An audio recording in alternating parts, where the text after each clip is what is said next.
First of all, welcome everyone to our first webinar for the Fair Story curriculum launch. Our website just launched last week with an initial set of resources. We're very excited about the curriculum development and excited to introduce it to you all this evening. So I'm a senior fellow for education with FAIR. I've been leading the curriculum development process for some months now, since at least April or so. There's been a lot of work that has gone into it and a lot of work yet to come, but we're really excited to introduce it to you all this evening. And so with that, I'll turn it over, I think, to Brian Bartning, founder and president of FAIR, for some introductory remarks and to introduce our other panelists. Great, thank you, Adam. So I am very excited for this moment. I'll just give a little bit of background for why I'm especially excited. I think what really drove me to throw myself into launching FAIR in the first place was the issues that I saw with the curriculum and the approach to anti-racism at my kids' school. I have no issue, I think, with anti-racism, with the concept of anti-racism. I think that we all strongly oppose racism. I think that the approach that my kids' school had taken was a very racist approach, actually, which was really reducing children and adults to stereotypes. And so I figured there had to be a better way. And when I went and looked, this is last fall, I turned to Google to try to find some alternative curriculums, and I came across a college level course called Race in the American Story, which Adam had been the co-founder of that course. It's expanded to a number of college campuses, and it had a very interesting backstory, and it was really, in my mind, the right approach to teaching about these potentially divisive topics in a way that can actually bring people together. So, Adam talks frequently about being honest, but also optimistic. And I think that really spoke to me. And so this was last October. And so as we were getting FAIR off the ground, in the back of my mind, I thought, I really would love to work with Adam on bringing that type of approach to curriculum to the table. The other person who we have joining us this evening is Daryl Davis. And Daryl is really a hero to me. I think that he is the inspiration for calling our learning standards and curriculum the pro-human approach. And I'll let Daryl talk about what that means. But this is a really exciting milestone, because I think there's a lot of things that we're focused on doing at FAIR. Our mission is to advance civil rights and liberties and a common culture of fairness, understanding, and humanity. And that's a pretty broad mandate. But I think that the curriculum and the learning standards that are behind the curriculum is a really key part of what we're focused on, because we think that the right approach here is to be constructive and to offer constructive solutions to solving real problems. So with that, I am going to try to share. Let me see if I can do this. Share my screen. I'm going to play a short video, which many of you have probably seen already. And we have Daryl here, who will be able to talk in more detail. But this is a video which we released to announce the launch of the FAIR learning standards. I think it gives a nice overview of our approach. And then I'm going to turn it over to Adam and then Daryl, to talk in more depth about the learning standards and the curriculum. My name is Daryl Davis. In 1990, I met a leader in the Ku Klux Klan. Rather than running from him or protesting against him, I had a conversation with him. One conversation led to another, then another, and another. That man eventually left the Klan and dissolved his Klan chapters in 13 states. I have now watched over 200 white supremacists, following my engagement with them or their fellow members, leave their racist ideology behind. I know from experience how to get even the most hateful people to move away from a life of bigotry, and I'm proud to have played a part in developing the Foundation Against Intolerance and Racism's Pro-Human Learning Standards for K through 12 education. Science has shown there is only one human race, and that's what we need to teach our kids. The evidence is clear. When we unite around that which bonds all of humanity together, we can overcome the artificial division of racism. That's why our learning standards focus on 4 universal ethical standards: diversity, fairness, understanding, and humanity. Existing standards often provide either cynical or triumphal views. We seek to avoid both mistakes.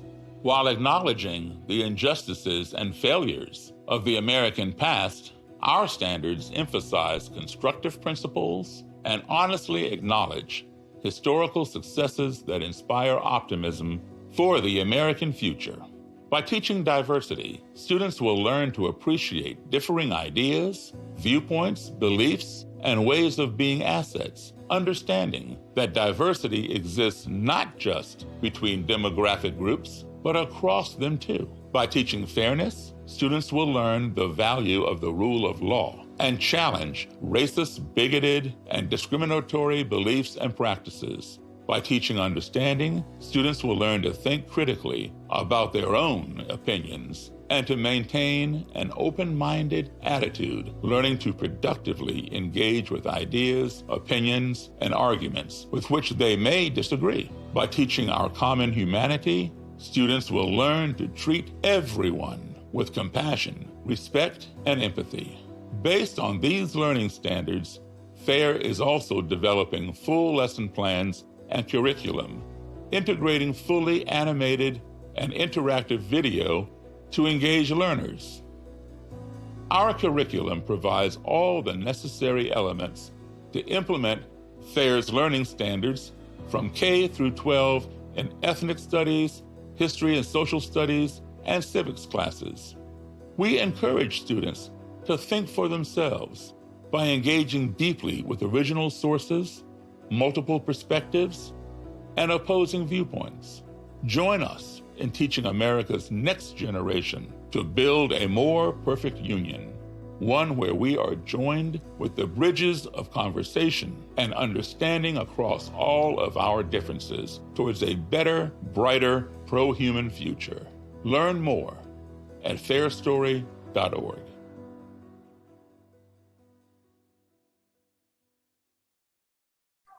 Great. Well, again, I want to thank Daryl. No matter who you are, no matter where in the world you are, Sorry. this is your story. We're moving into some of the video curriculum. So with that, I just want to thank again Daryl and Adam for taking the time to walk everyone through this. I want to thank all of the folks who are joining us for this conversation. We're going to leave plenty of time for Q&A, and I will turn it over to Adam and Daryl. So thank you. Thank you, Brian. And so maybe I'll give Daryl a question here to connect to the curriculum and our introduction of it here.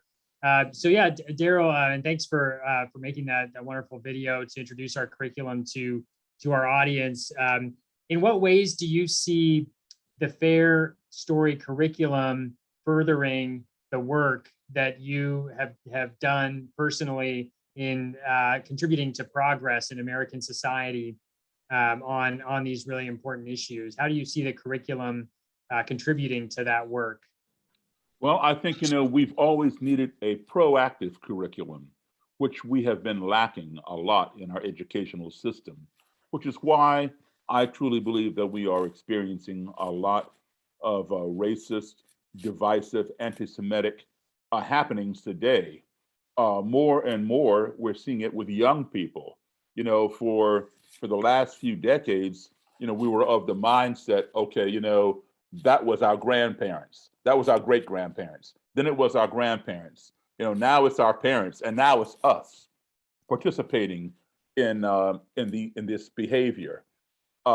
We just thought, it would die out with older people because that's what we blamed it on. And so therefore we were not being proactive. We were being reactive and ignoring it, turning a blind eye to it, sweeping it under the rug. People did not want to have conversations about race because, in the past people would say, oh, no, we don't talk about religion. We don't talk about politics. Well, when you don't, you find out what happens eventually, right? So now, we're in the throes of all of this. So FAIR has taken a proactive stance to make sure that we educate young people. And this is where it is needed.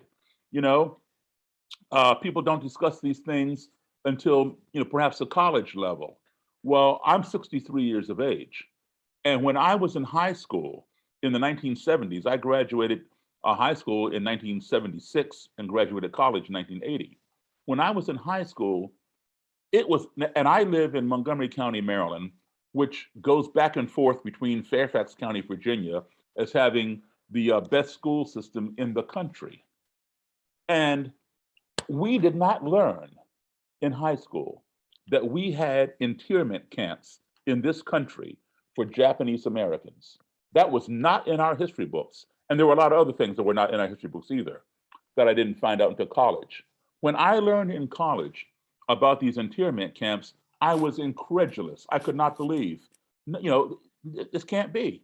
And they kept saying, yes, we did. Well, why didn't I learn this? Well, it wasn't in the books. I didn't believe it. I asked my parents. My parents said, yes, this is true. I did not understand why I didn't learn this in high school.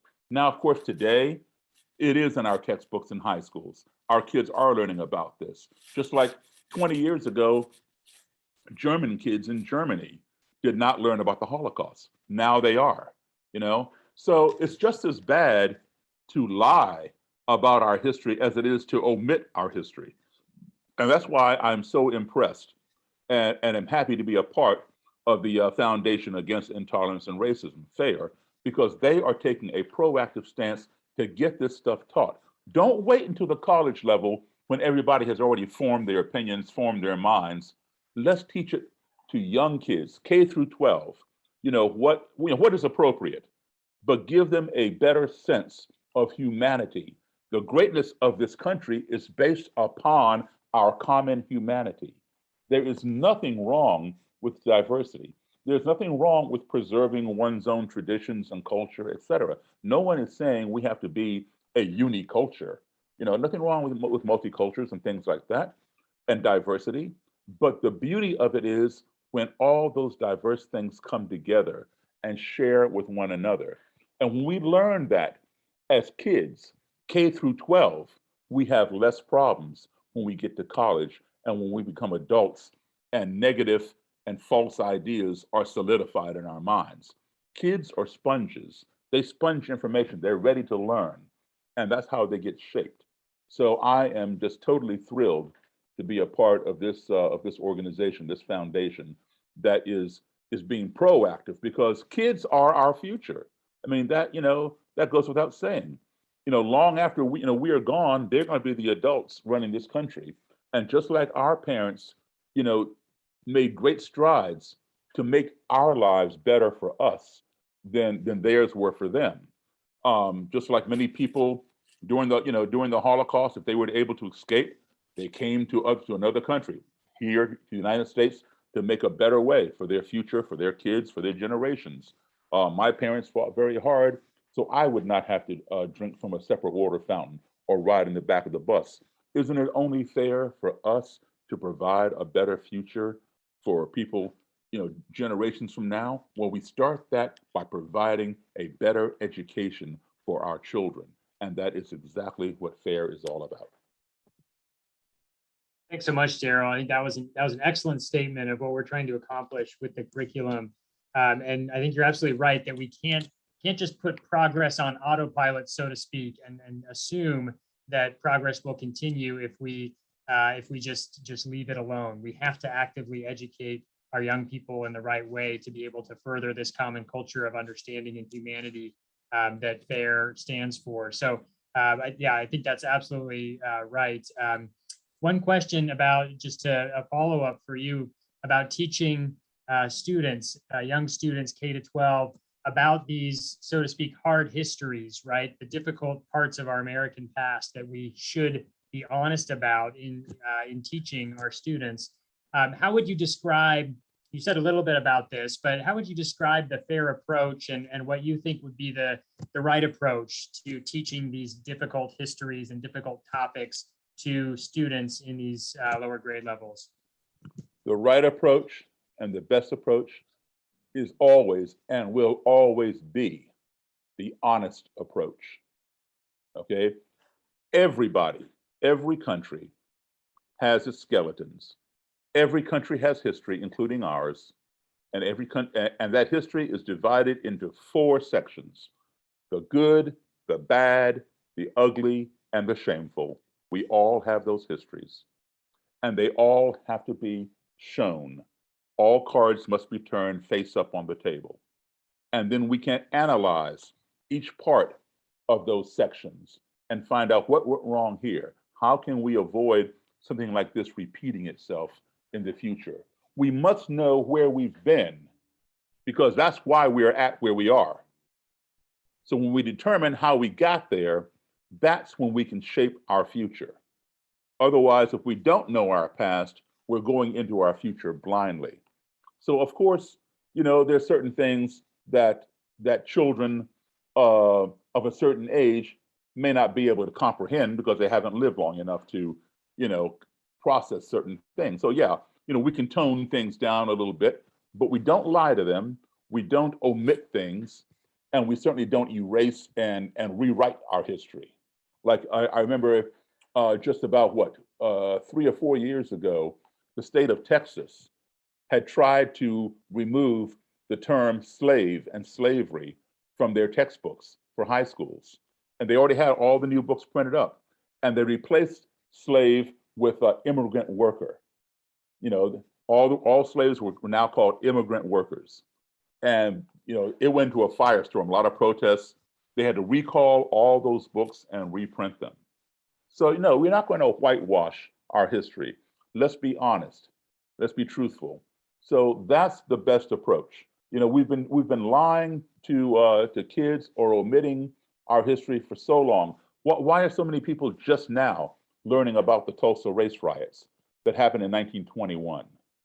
You know, and things like that. You know, when we ask even some adults today, adults even, not just kids, but adults, you say, you know, what was the worst case of domestic violence or domestic terrorism in this country in our 20th century?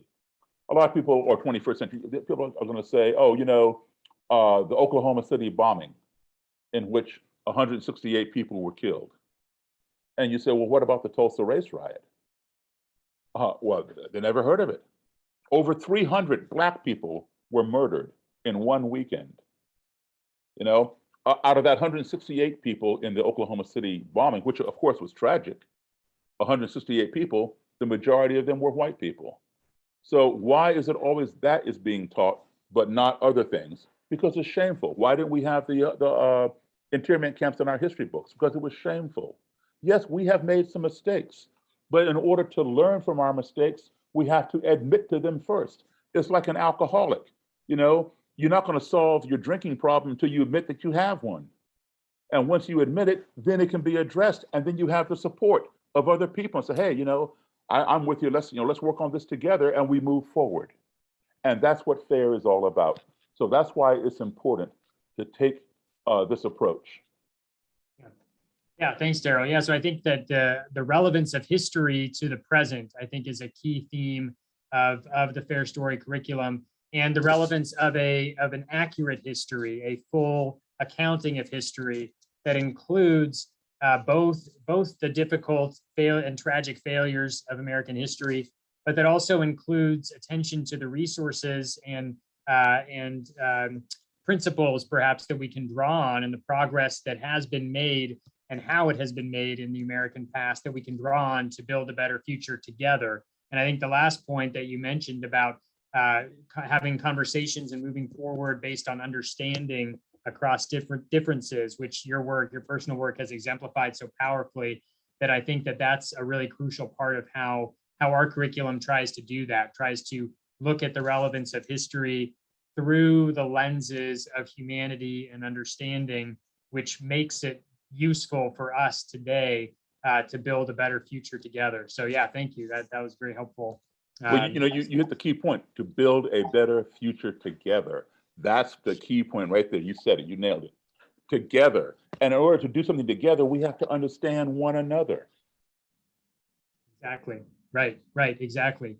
Right. So with that, I think that sets up very well for us to look in depth a little bit more at the curriculum and the components that are there up on the website, and to preview a bit what's to come. And then we can open it up to question and answer based on that and on this discussion. So I will share, maybe I'll share my screen here so that I can point to a couple of places on the Fair Story website that have key resources that I think everyone should be aware of and that we could discuss a bit. So here I'm just sharing the homepage of fairstory.org, which we launched about a week ago. And on the front page here is an overview, which is very helpful in terms of providing some talking points and a basic case for why the Fair Story curriculum is needed, why it's important, and what impact it can have on curricula nationwide. And then this next page here, the About page, this is also a very helpful resource because it encapsulates a lot of the key features and specific differences of the Fair Story curriculum from existing ethnic studies or diversity curricula. So if you're talking to a friend or to a school administrator, a school board member, a teacher about the Fair Story curriculum, this page here, the About page, will give you some key talking points and some key points to show the difference and the importance of the Fair Story curriculum. And so I'll just mention a couple of them here. It's based on research in the sense of being developed by subject matter experts, specifically brought together and hired by FAIR to write lesson plans and to consult with us on the development of the curriculum. It's also reviewed by scholars in higher education who share the FAIR approach to teaching about these topics and understanding them. Our curriculum will be aligned with standards, and that's a project in process, aligning all of our lesson plans with national standards such as Common Core, and then state level standards as well in these areas of ethnic studies, history, social studies, and civics. It will be customizable, modular, versatile in that way. We're also developing our lessons in interactive remote learning formats that are publishable to these different learning management systems. So whether in supplemental form or as a primary mode of learning, if you'd like to use our curriculum on your own at home or through remote learning, our lesson plans will be available in that format to benefit from in that way. Secondly, the learning outcomes of our curriculum, we've touched on that, I think, in the conversation just now with Daryl about what sorts of advantages the FAIR approach provides to learning about American history and to the challenge of diversity and the goal of fairness and how we can achieve that in our classrooms. The last point there, the Fair Story difference. These are just a few key points of emphasis for the Fair Story curriculum that again just show how we are providing a curriculum that will be appealing to people across the political and ideological spectrums, and should have a broad appeal, I think, to many people, regardless of disagreements and differences in other areas. So this is just a key page of encapsulating what the Fair Story curriculum offers. As Brian mentioned earlier, we have a series of videos as part of our curriculum that will be incorporated into some of the lesson plans as well. We'll have lesson plans accompanying these videos, but they're also available standalone as well. And they tell the story of humanity and of the American context in particular as it relates to the story of humanity, and show the context for tribalism and disagreement and injustice and oppression throughout human history and throughout American history, and the way in which we can see and contextualize and appreciate the importance of what's happened in our history through the lenses, again, of our shared human story of human nature and humanity and of understanding. So there are 5 here, 6 here actually, right, including Daryl's video there. More to come as well. So keep your eyes open there for the development of more videos. Here, the link to the webinars, which you all are aware of, otherwise you wouldn't possibly wouldn't be here. Links to our learning standards to request the FAIR Pro-Human Learning Standards, which some of you have probably already done, but if you go there, you can easily and quickly request a full copy, free full copy of our FAIR Learning Standards. There's also here a commentary on the Southern Poverty Law Center's Learning for Justice standards, which have been very influential in many parts of the country and many schools and school districts, guiding curricula, teaching about issues of diversity and race in American history.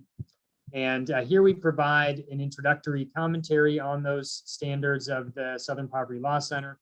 And we also provide a detailed highlighting of places both where we disagree with what's there in these standards and also where we agree. So highlighting both the common points of agreement as well as the disagreements and an explanation of why.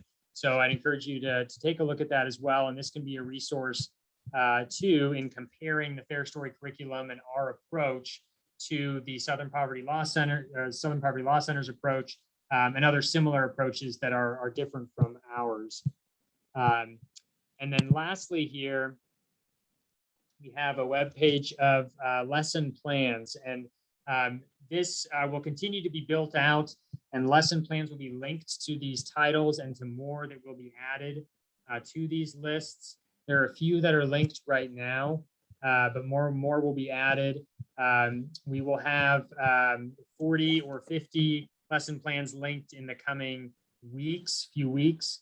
And then as the coming months go on, we'll have more and more lessons added to this. So this is a work in development, as are other parts of the curriculum, and we'll continue adding and developing the curriculum as the year moves forward. But I'll show you here one example of maybe a couple examples here of a lesson plan and the different features that this includes. So every lesson plan will include a PDF, a full PDF version. If you just want to open the PDF and download it, you can do that. It will also include, and here is the PDF just embedded here as well. Also include these interactive remote learning components that I mentioned, and that accompany the lesson plan, that are also split up by grade band. So adapted for grades 9 through 12, 6 through 8, and 3 through 5 for each lesson.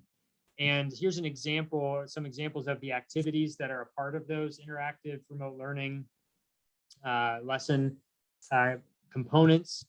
This is for a lesson that accompanies the first video of the curriculum, our shared human story, sort of a slide deck that provides different interactive features here, lesson background, key vocabulary with flashcards, fill in the blanks, drag and drop type activities, a wide variety of different interactive activities that accompany each of our lessons that can be used to teach these lessons either on their own or in tandem with the PDF lesson and the in-person instruction of the lesson.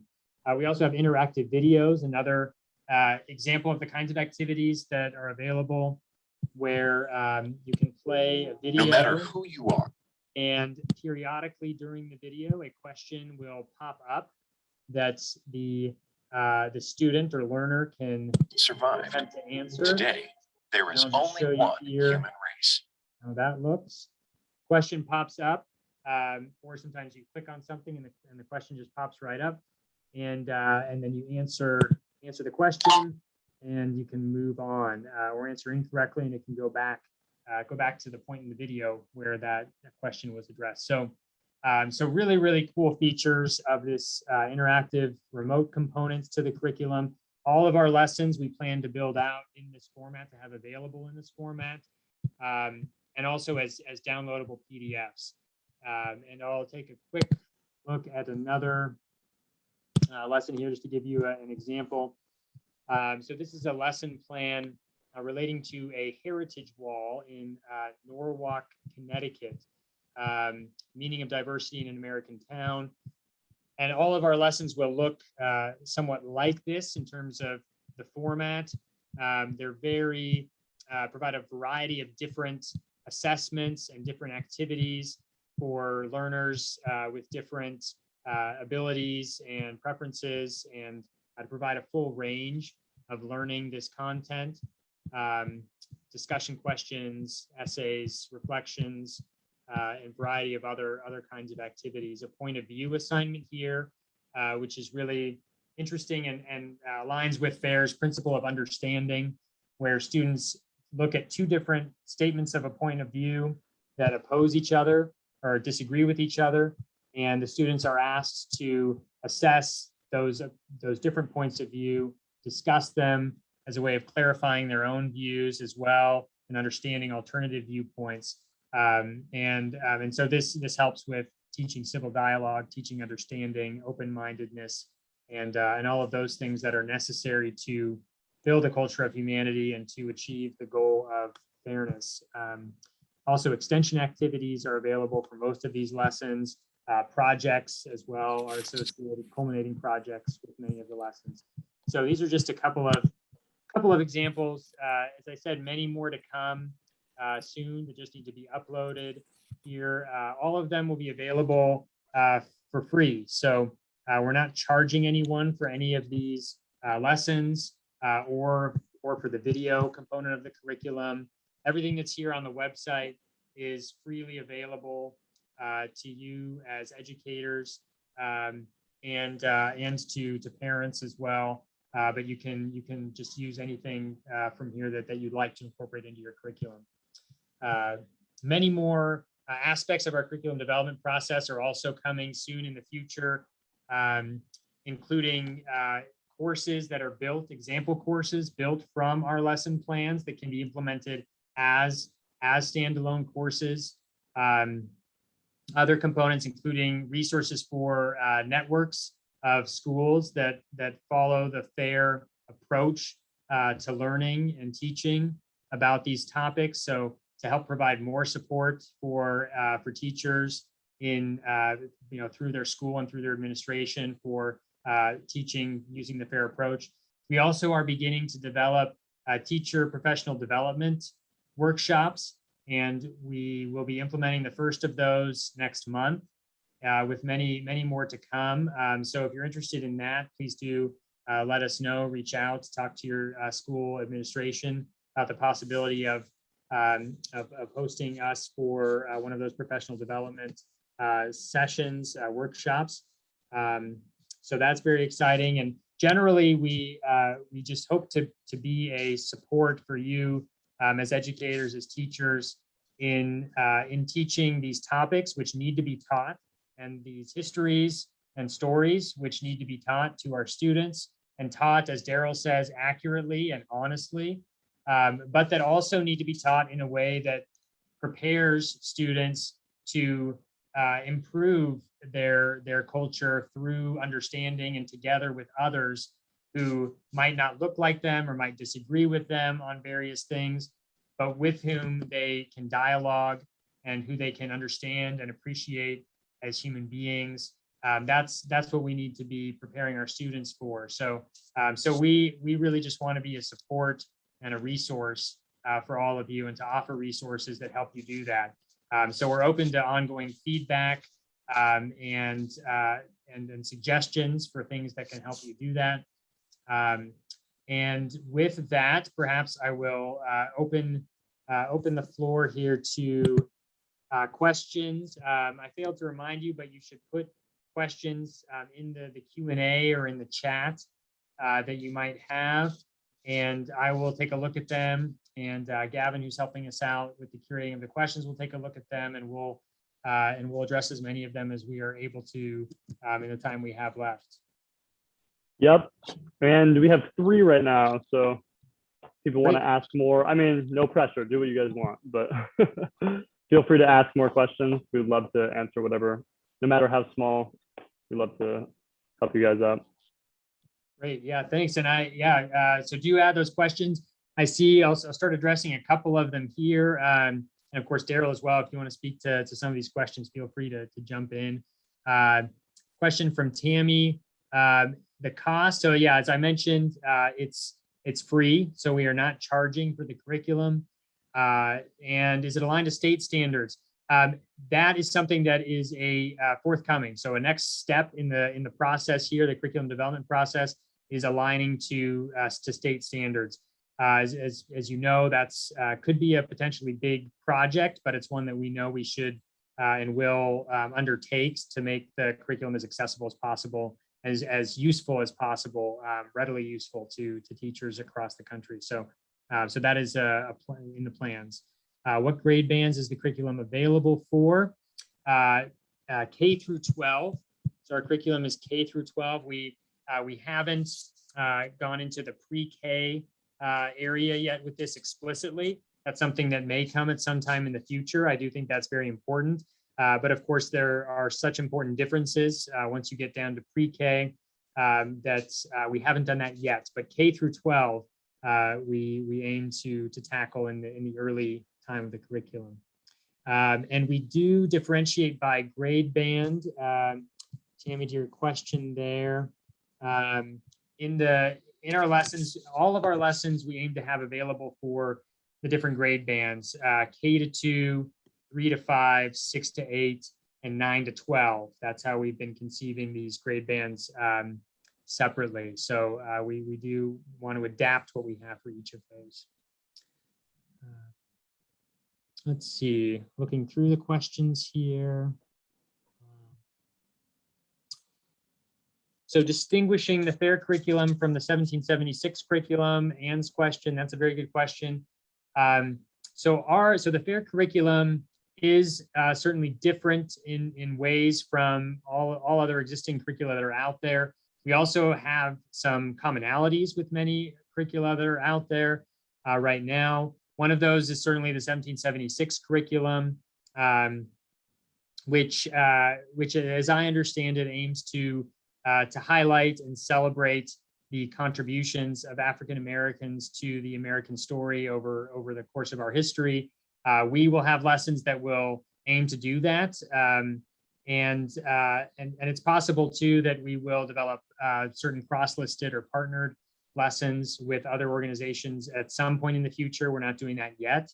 But the FAIR curriculum, I would say, is broader than the 1776 curriculum. I think we cover a broader range of historical topics and broader range of diverse backgrounds of stories, different. So immigration, for example, is a topic that we cover in depth and aim to cover in an extensive way. Immigration from many different parts of the world to the United States, and the stories of people who have immigrated and their contributions to the American story. Also, stories relating to the histories of Mexican Americans and of Native American peoples. We aim to cover those histories, those stories as well, in addition to many others. So I think we're broader in our goals and in what we've done so far than the 1776 curriculum. Let's see. More questions here. Daryl or Gavin, do you see any? Yeah. Yeah, someone asked, do we have any project-based activities? I thought that was an interesting one. Yeah, that's a great question. Yeah, from Jennifer. Yeah, so project-based activities. Yes, so we do. I think in some of the batch of lessons that we're going to be uploading here in the next week or so, I think some of those have project-based activities. Actually, I believe many of them do. That is something I think that's really important. So we do hope to provide a kind of civic education through our curriculum. And a big part of that is, of course, civic engagement in various ways. And so both, in the school community, in the broader community, teaching students to contribute in positive ways to their communities, I think is an important part of a curriculum. So so that is a part of our curriculum, project-based activities, certainly. Yeah. William asks, and I've seen this question before in welcome sessions, how can we lobby our school leaders to consider adopting FAIR standards, especially when so many of our disciplines have been so steeped in a quote unquote CRT approach? Yes, yeah, thank you, William, for that question. How can you lobby the school leaders? So I think that the sort of talking points that are on the website that I mentioned could be helpful. Some of those, particularly ones that speak the language of school leaders. So figure out what it is that your school leaders are emphasizing and talking a lot about. Is it student-based inquiry? Is it mastery of content? Is it project-based learning? What is it that they're emphasizing? And then look at the FAIR story curriculum and see how we carry that out. That could be a good way to go. But some of those talking points in the description, I think, should be helpful there. The description of the curriculum that's on the website and that we try to communicate to folks as we're talking about it, is one I think that should be appealing to people who are within the broad kind of middle of the American conversation on these topics. So we aim to appeal to that sort of 80% or so of, I think it's an 80% or so of Americans who really aren't on either end of the ideological spectrum in the sense of being the most vehement and vociferous participants in current debates. So we do try to have that kind of wide appeal. So I think if you speak the language of FAIR and of our FAIR story curriculum, and some of which we have up there on the website, hopefully a lot of school leaders it will resonate with them, and they'll say, oh, that makes sense. And this is also, I think, an approach that they can take that's nonpartisan, that will not alienate parts of their community, the school community, in the same way that a lot of other approaches do, right? So I would use all of that as ammunition in talking about the FAIR story curriculum. If I could I'm sorry, go ahead. No, go ahead. Oh, if I could just dovetail into what you were saying to the person who asked the question about the project-based activity. Yes, we feel that it's very, very important to have some project-based activities. And the difference being is that, say, from standard project-based activities to FAIR project-based activities, in schools, whether it's high school, college, or even corporate workplaces, people oftentimes in a diverse population work together on the same project. They may even share the same cubicle while working on that project, and they get along fine. But then what happens at 12 noon? They go downstairs to the cafeteria to eat lunch, and what happens there? They self-segregate. Blacks sit with blacks, Hispanics sit with Hispanics. This group sits with the same group. Now, does that mean that they're racist? No, not necessarily. People tend to self-segregate. People tend to feel more comfortable around familiarity. People who may speak the same language, go to attend the same religious services, things like that. And that's fine. Now, if someone says, no, you can't sit at my table because you don't belong, then yes, there's a problem there. And that's a line that's been crossed that has to be addressed. But people tend to self-segregate around familiarity. And this has been going on for decades in diverse populations where they get along doing the same project. Now, the FAIR project-based activities will enable people to work together and learn about each other on these projects so they don't tribalize when they're on their own. They're not all sitting in their little segregated or clique groups, if you will.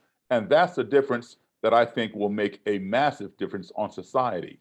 Because, you know, our country, our society can only become one of two things. One, it can become that which we sit back and watch it become, or two, it can become that which we stand up and make it become. So as educators, we have to ask ourselves, do we want to sit back and see what our country becomes? Or do we want to stand up and make our country become what we want to see? And FAIR has chosen the latter, and that's why it's so important. And I think Teresa might have asked the question, you know, what is the cost of this thing? As Adam said, this curriculum is free. You know, we see infomercials all day long on TV or on YouTube, and we see something that attracts us, how to lose weight, how to look younger, you know, whatever the case may be. And so we click on that thing and we watch this video, and you notice the video has no timeline. You can't advance. You got to watch it all the way to the end. And so it's sucking you in. And at the end, it tells you it's going to cost you $500 or $1,000 or whatever the case may be, you know. And once you've already watched that, you've been brainwashed, you've been sucked in, and now you're ready to pay that money. Okay, listen, you've heard the adage, if it sounds too good to be true, it probably is. Well, that is the case 99 out of 100%.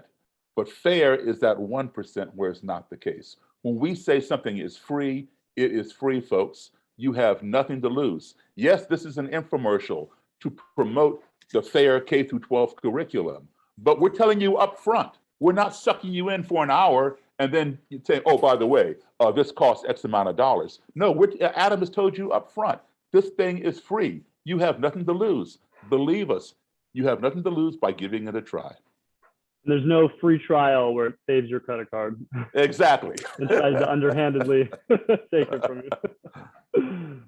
Gregory asked a good question. Has Fair Story developed a list of books for students to read by grade level that are blaming or of hate? I'm a little confused by the phrasing of the last part, but I think I understand the question.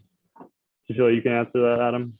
Yeah, great question. So, and let's see if I can look at, a list of books for students to read by grade level.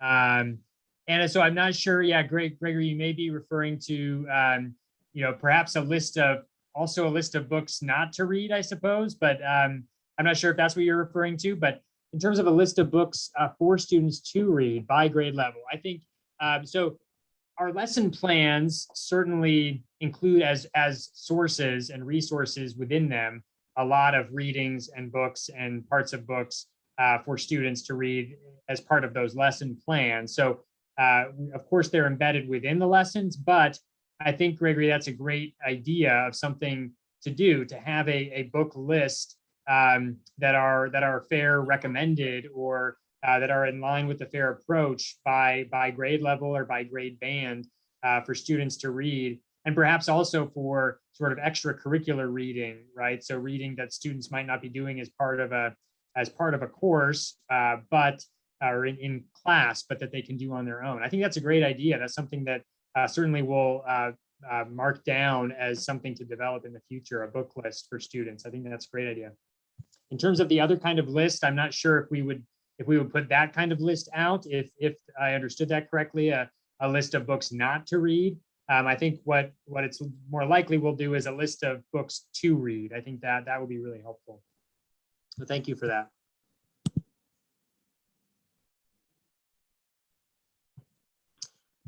Let's see, we have probably time for a couple of more at least, or a few more. Definitely.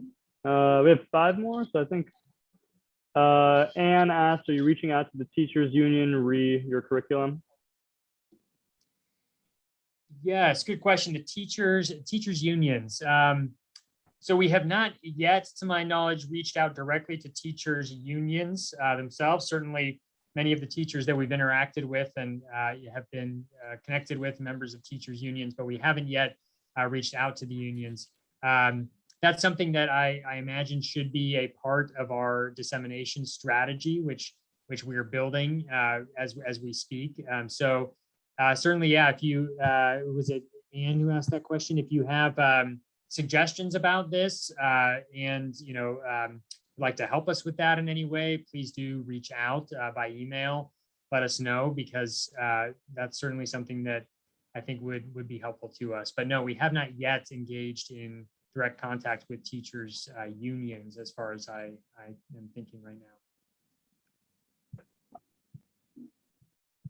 May Marsh asks, do you have something developed that you'll be presenting at district in-service days? Yes, so yeah, thanks for that, May. So that's actually our professional development workshop material that I mentioned we are developing as we speak and delivering for the first time in about 3 weeks or so. That will be material that we can present at district in-service days. So when districts or groups of schools, networks of schools have days where teachers need to be in professional development, and particularly if the focus of that in-service day is something relating to diversity, education, ethnic studies, something like that, I would definitely spread the word about FAIR's professional development workshops that will be available very, very shortly, and we will be delivering those, I think, many of them in the months to come. So yes, absolutely. I think that'll be an important component of disseminating the FAIR approach among teachers and school leaders. Richard is wondering, this is a good question, a particular focus of federal, state, and local education authorities is the so-called achievement gap between various racial and ethnic groups of students. What is FAIR intending to do to address and eliminate such gaps? It's a hard-hitting question. It's a good question. It's a good question, though. Yeah, very difficult one. So I have an answer to that. I don't know, Daryl, do you want to jump in on that, or should I was just reading through some of the other questions. I missed what you said. That's fine. I'll start and address it, and then I'll hopefully leave time, Daryl, for you to address a couple of other questions. I mean, I think perhaps the short answer to that is that addressing the achievement gap, won't be something that our curriculum will be able to accomplish, in a sort of primary impact way. I think that's something that hopefully our curriculum can contribute to in various ways, but there are many other factors at play, I believe, in that issue that a curriculum such as ours and an approach to teaching and learning can't fully address. I do think that our curriculum will provide resources that can be very supportive of addressing the achievement gap, but I think it's a broader sort of political ecosystem question that certainly we can't take responsibility for addressing it ourselves or have that as our primary aim. But I think that's an excellent question to keep in mind. Yeah, let me just so go ahead, Gavin. I was just going to make the quick point that I think in the sort of FAIR style, our resources are very empowering, specifically trying to be empowering. I think that's just helpful for students in general. So if there do exist some gaps that might be reliant on, students feeling as if, underserved or whatever, I think this will help sort of motivate and sort of empower a lot of students. I agree with both of you. The more information we can provide, the better education the kids will have, and that will begin to decrease that gap, that chasm between different students. I'll tell you, one time I was interviewing a leader of the KKK, and I asked him, what is it that you don't like about Black people? Of course, well, he named many things, but but one of the things he said that made that he considered us to be inferior and him to be superior, of course, that's why he's known as a white supremacist, is he said that Black people, and I've heard this a million times since then, I've been doing this 37 years, he said that Black people are born with a smaller brain than white people. And the larger the brain, the more capacity for intelligence. The smaller the brain, the lower the IQ. And I'm just sitting there, listening to this guy basically tell me that I'm stupid. And but I'm going to listen to him. And he went on to say that this is evidenced by the fact that every year Black kids score lower on the SAT scores than white kids. Now, he is absolutely correct. That's a fact. You just pointed out the gap, all right? But he is seeing the data, and so that correlates to what he thinks. Okay, so if the data from these unbiased studies showed that Black kids are scoring lower than white kids, that computes to him as, well, Black kids are not as intelligent as white kids. Therefore, white kids are superior to Black kids. I understand that. One's perception is one's reality. And you cannot change somebody's reality, even if it's not real. It's real to them. And the more you attack their reality, the more they're going to defend it. Now, what he does not understand or did not understand at that time, I later pointed it out to him, and now he gets it. He's no longer in the Klan. But what I had to point out was this: where, and this is for anybody else out there, where do most Black kids go to school in this country? In the inner city. Where do most white kids go to school in this country? In the suburbs. The same data that shows Black kids not doing as well on the SATs as white kids, the same people who put together that data will also tell you that inner city schools are not as good as suburban schools. They're not as well funded. They don't have the better facilities, the higher grade teachers, etc. And I can tell you something that the data will show also. Black kids who go to school in the suburbs can score just as high as white kids, if not higher than some. White kids who go to school in the inner city can score just as low as those Black kids, and some even lower. The gap has absolutely nothing to do with the color of the student's skin. It has everything to do with the quality of the educational system in which that child is enrolled. So Adam is correct, that we can't redistrict places and do all that kind of stuff. We can provide the education, but we must do things with our politicians and with our city and county legislature and things like that to give school districts an equal opportunity to have better education. And adding fair to these different districts, yes, will help, but we also have to uplift those people who are in poor school districts and find them funding to have those equal opportunities. Thank you so much for that, Daryl. Thank you. We have 2 more questions. I'm not trying to keep you guys too much past 8, but I think we'll answer 2 more. See. I did want to just point out, I'll just read through some of the questions. Anne had asked about teaching things, but not teaching the context behind them. Yes, Anne, very good point. We absolutely need to point out the facts and also point out the context and show where some people may believe that while we consider certain things to be shameful today, that in the past they thought they were okay. Or the fact that they thought they were okay doesn't mean that they were okay, just because the majority of people thought that. Like, for example, in the past, people thought it was okay for me to ride in the back of the bus or not be served in certain restaurants or things like that.